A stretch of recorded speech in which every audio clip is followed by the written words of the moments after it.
Welcome, welcome all.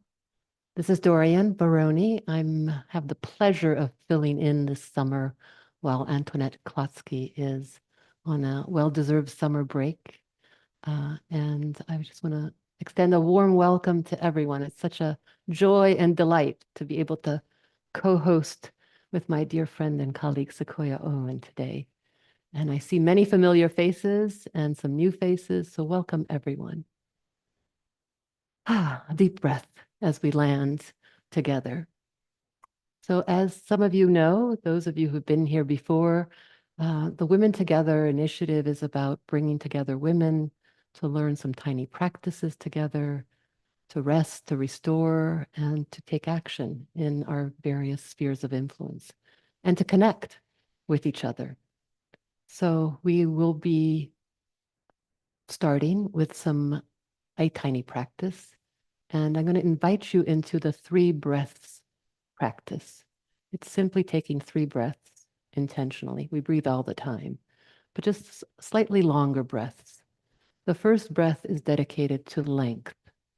So as you breathe in and breathe out, think of the bottom of your feet on the floor to the very tip of your head up in the air, and feel the lengthening as you take that breath in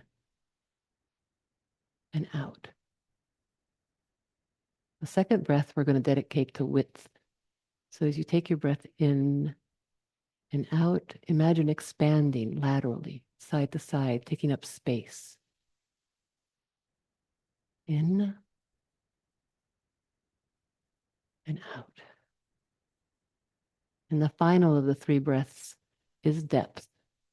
So as you breathe in, imagine all the people that have supported you in the past, even your ancestors. As you breathe in their support, and as you breathe out, think of all the people you will touch from this moment forward and the support you will bring to them. Let's just take 3 breaths again. Length,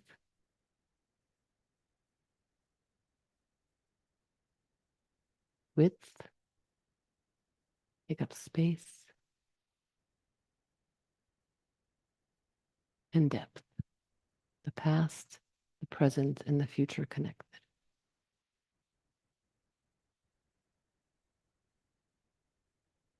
So welcome. I hope you have landed with us all. And we have a lovely session with Sequoia. She's going to be introduced in a moment. But before we start, in the chat, I saw name and location. And here's a question for you to ponder, whether in the chat or on your journal. When was the last time you truly rested?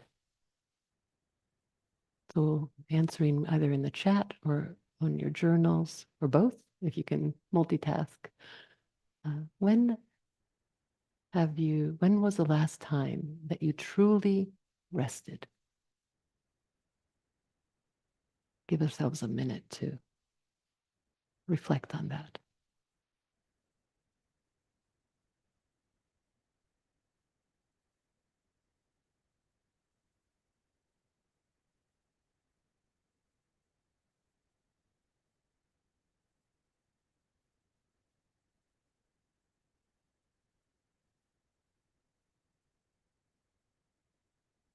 And some answers are starting to come in.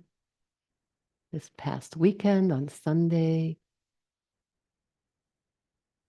last night and this morning, managed the schedule, allowed time for dreaming and slow waking. This morning when I chose to read a novel in bed before getting up. Oh, isn't that delicious? Oh, I rested while isolating with COVID. Fran, I hope you're feeling better. Yes, and rest is a skill, treasuring it nightly. A solo holiday in Portugal. A staycation at a nice hotel. A music festival. So many ways that rest can show up beyond sleeping. There are other ways. And that is a beautiful entry point for me to introduce Sequoia. So Sequoia and I are both colleagues in a women's leadership program that we guide. We're also William and Mary alumni, and I saw some others here on the call. So a shout out to William and Mary. And she's the creator of the Brilliant Lead. So all of her career has been in the nonprofit sector, and she birthed Brilliant Lead out of a love of making sure that mission-driven leaders, people, care for their well-being while doing good in the world. So she is going to share some food for thought, learnings and insights around rest as a restorative practice that are applicable to any of us. And it is my great joy to introduce her. And I've learned a lot from her, and I've learned how to rest much better than I used to because of her. So here she is, Sequoia, over to you. Thank you, Dorian, for those kind words. And hello, everyone. It is good to see your responses in the chat on when it's the last time you rested. I'm happy to know that a lot of it included this past Sunday, last night, last week, right? These things that are close in proximity to our time. Because sometimes as women, we don't take enough time for us to stop and rest. And I have seen some people pop up of like, oh, yeah, that was last year. Or as opposed to, um, the idea of the last time them being rested. I've heard like, yeah, I rested when all of us were resting during the pandemic, right? So a very far off way. So it's good. We're on a good stepping stone right now to know that sometimes when it comes to rest, as you've listed, it is recent. It's been something that's recent. And it could be recent simply because that is something that's a part of your everyday movement, and that is a normal thing for you. It could be recent because it's summer. And so sometimes we take certain seasons, our favorite seasons or seasons of slowdown, as our own, just together as a community, friends. We do summer activities and things. And so maybe it's easier to rest in the summer. For some, I know that it's easier to rest in the winter, right? But whatever it is, as far as rest is concerned, we're going to talk about some of the pieces. We're going to be going through work of two amazing women who speak about rest in a deep way. And I want to introduce them to you and their ideas to you. And we'll have some time to do some discussion around it. So first, let me go ahead and screen share.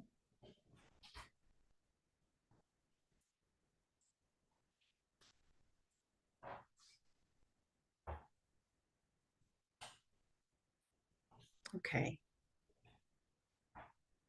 And the first of those women that I want to talk about is Tricia Hershey. She is an author, and she wrote the book Rest is Resistance. Rest is Resistance, a manifesto.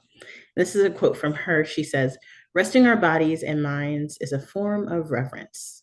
When we honor our bodies via rest, we are connecting to the deepest parts of ourselves. We are freedom making. And when we talk about rest, we're speaking about slowing down. And quite often, we have something that comes specifically to mind when we hear the word rest. For some of us, it's naps.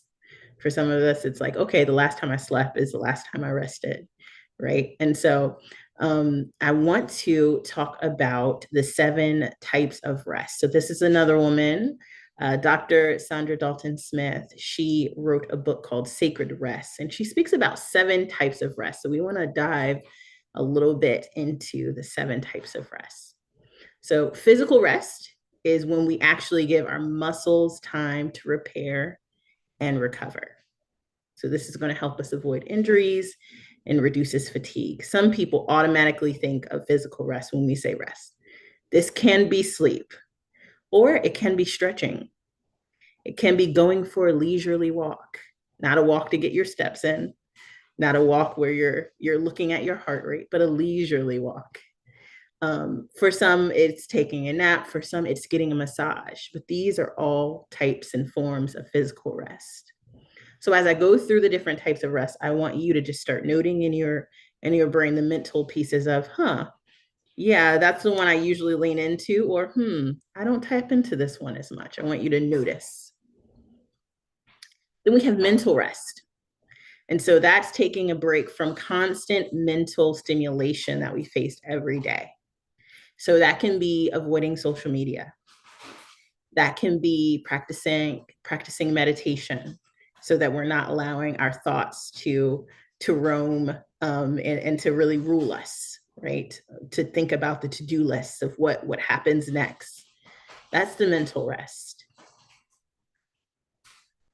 Then we have sensory rest. Sensory rest is taking a break from senses. So that can be sights. Quite often, sights are the sense that we use most often in our society and are quite often overwhelmed by. So screens is quite often the very top. That screens phone, that screens for TV. Closing your eyes can be really helpful for a lot of people as far as when we are overwhelmed by sensory stimuli. But also, we have practicing deep breathing as a way of sensory rest, taking a bath, listening to calming music, inserting something in our ears that is going to calm us, spending time in a quiet room, spending time in silence, also sensory rest. Then we have creative rest. That's the time to slow down and appreciate the beauty around us. For some, creative rest can be actually being creative, drawing, painting. For me, creative rest is coloring. Some people use markers, crayons, colored pencils. For some, creative rest is cooking, not necessarily because they have to cook for someone, but the idea of creating something that they enjoy. Creative rest. We have emotional rest. That's the time in which we unplug from anything that is pulling from our emotions, pulling stressful situations. Journaling is helpful for emotional rest. We have talking to a trusted friend or spending time with a close-knit friend, a friend that really fills you up. That's an emotional rest piece. And then after emotional rest, we have social rest. So we have emotional and then social. And I think I might have switched those things, but we have emotional rest is really this idea of when everything is overwhelming, how do I not have something pull on my emotions? And then social is how do, it really depends on if you're introvert or extrovert. For introverts, social rest is going to be spending time alone. For extroverts, it's going to be spending time with really close friends. And as you can see, some of these pieces of rest will overlap. Emotional and social can often overlap. And then we have spiritual rest, and this is prayer for some, practicing yoga for others, volunteering or doing something that's purpose-driven. So these are the different types of rest.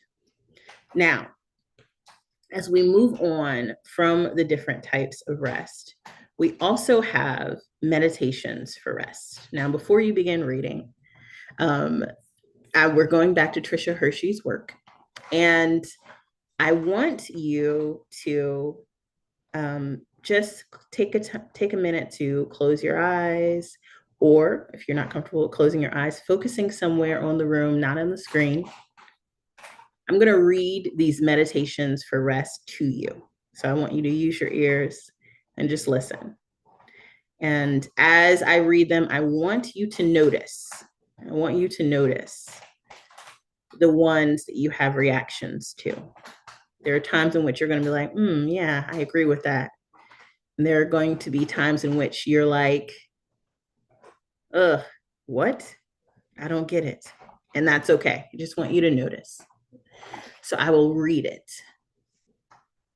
The first statement I deserve to rest now. I deserve to rest now. I am worthy of rest. I am worthy of rest. I am not lazy. How could I be lazy? My ancestors are too brilliant for that.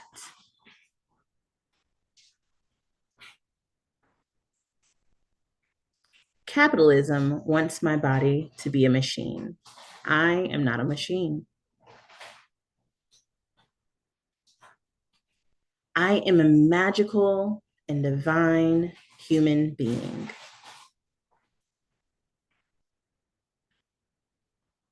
I have the right to resist grind culture.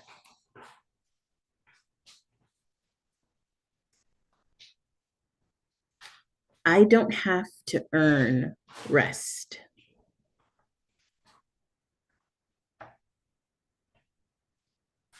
Do less. Watch how I thrive.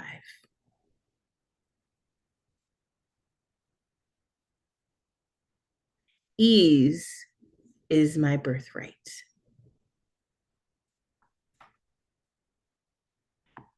And finally, I will rest.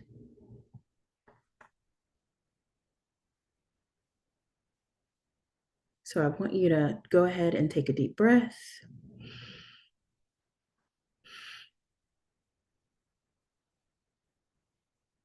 And then come back to us on your own time within the next 60 seconds.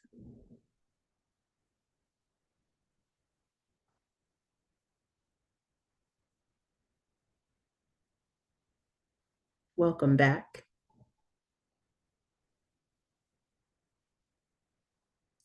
And as we think about the different meditations and noticed how our body responded to certain statements, we have some follow-up questions here. And these follow-ups we're going to really unpack in breakouts. The follow-up questions are, what meditations on rest do you struggle with? What meditations on rest do you struggle with?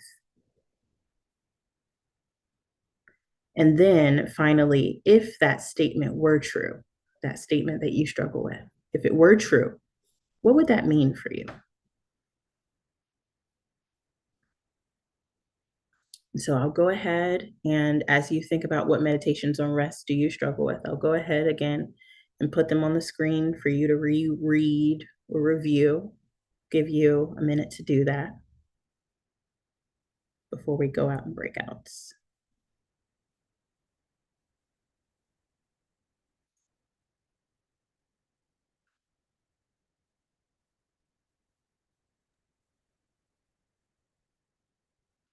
Thank you, Sequoia.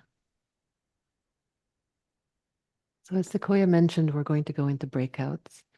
And in the breakouts, it's an opportunity also to practice some tiny practices along with our community agreements, which are very much about remembering to stepping up and stepping back, meaning giving space for others and giving space for yourself. And noticing if you're someone who leans in and starts talking right away, to maybe wait a little bit. And if somebody's quieter, to lean in a little bit and initiate the conversation. To listen generously. So to listen with empathy, with open heart, with curiosity, with bringing sort of our best self, our best supported self to the breakout with these lovely strangers that you'll end up with that are there to also share their meditations on rest and what resonated and what was challenging.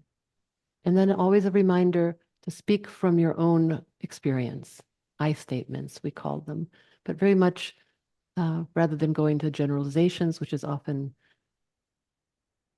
our desire when we're trying to be somewhat safe or harmonious, to just speak from the heart what is true for you. And we're going to be in the breakouts for about I think, 15 minutes. And then we'll come back together as a community and hear what emerged, what blossomed, what was birthed in those conversations with other women who are wondering about rest as a restorative practice. So see you in about 15.